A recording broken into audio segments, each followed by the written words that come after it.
Hello viewers, আপনাদের মাঝে চলে আসলাম আবারও নতুন একটা টিউটোরিয়াল ভিডিও নিয়ে। আপনারা যারা দুশ্চিন্তায় আছেন যে আপনাদের ফেসবুক চলছে না, তারা কিভাবে ফেসবুকে ভিপিএন কানেক্ট করার মাধ্যমে আপনাদের ফেসবুকটি চালাবেন আমার মতো এভাবে সোজাসুজিভাবে, তাদের জন্য নিয়ে আসলাম আজকের এই নতুন ভিডিওটি। তারা একদম প্রথম থেকে শেষ পর্যন্ত দেখলে আপনারা সবাই ভালোভাবে বুঝতে পারবেন কিভাবে আপনারা ফেসবুকের ভিপিএন কানেক্ট করবেন এবং ফেসবুকটি খুব ফাস্ট কাজ করে চালাবেন। সেই জন্য তো চলেন শুরু করা যাক আজকের ভিডিওটি। তার জন্য আমরা প্রথমে চলে যাবেন আপনার ফোন স্ক্রিনে যাওয়ার পরে এই যে প্লে স্টোর, সবার ফোনের প্লে স্টোরের মধ্যে যাবেন। প্লে স্টোরে যাওয়ার পরে এই যে নিচে যে সার্চ বারটা আছে, এই সার্চ বারের পরে আপনারা একটা ক্লিক করবেন। ক্লিক করার পরে সার্চ বারে এসে এখানে লিখবেন যে টার্বো ভিপিএন।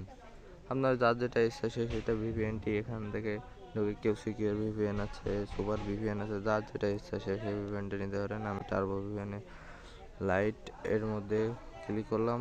এই যে টার্বো ভিপিএন লাইটের উপর ক্লিক করার পরে এই যে আমি আগে থেকে ইনস্টল করে রাখছি। আপনারা ইনস্টল করার পরে এই যে ওপেন লেখা যে চিহ্নটা, এই ওপেনের পরে একটা ট্যাপ দিবেন।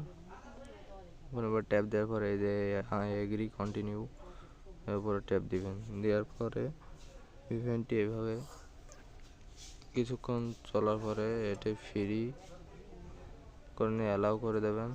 তারপরে যে ট্যাপ টু কানেক্টেড এরপর একটা ক্লিক দিবেন। দেওয়ার পরে এই যে ওকে, একটু কিছু সময় নিয়েছে, এই দাগটা পুরোপুরি ফুল হলে আপনার ফোনটি ভিপিএনটি কানেক্ট হয়ে যাবে। এবার যে কোরা চিহ্নটা সেভ দিবেন। এই যে কানেক্ট হয়ে গেছে আমার ভিপিএনটা, এই দেখেন উপরে শো করছে আমার ভিপিএন কানেক্টেড, এই যে উপরে। তারপর এখান থেকে নিচে ব্যাক আসবেন, আসার পর আপনার ফেসবুকে ঢুকবেন। ফেসবুকে ঢোকার পরে দেখতে পান ফেসবুকটি আগের মতোই চলছে, এই যে খুব ফাস্ট চলবে। এভাবে আপনারা আপনাদের ফোনের ভিপিএন কানেক্ট করার মাধ্যমে ফেসবুকটি ইউজ করতে পারেন। আমাদের ভিডিওটা যদি ভালো লেগে থাকে তাহলে আমাদের চ্যানেলটাতে সাবস্ক্রাইব করে পাশে থাকা বেল বাটনটি বাজিয়ে দিবেন, যাতে করে আমাদের প্রথম ভিডিওটি ফার্স্ট নোটিফিকেশনটি আপনার কাছে পৌঁছে যায়।